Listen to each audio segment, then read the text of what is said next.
You know what? Hindi lahat ng blessings ay puro pera lang. Ang problema kasi natin, kapag sinabing blessing, pera agad ang nasa utak natin. Pera ang ating batayan for a successful life.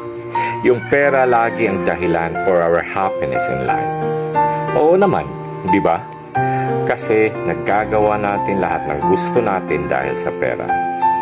Pero alam mo, magkaiba ang happiness at ang joy. Kasi ang happiness always requires happiness para magiging happy ka.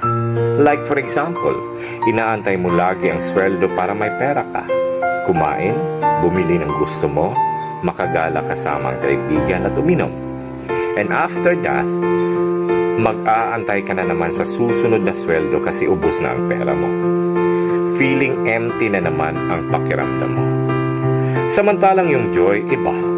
Kasi it's a state of being. It's a fulfillment, contentment. Andyan yung blessing ng buhay, buo ang pamilya, walang mga sakit, may iilan pero totoong kaibigan, bagong mga opportunities at memories in life. And that's life, more than just money. Kaya, be grateful to God. Good morning!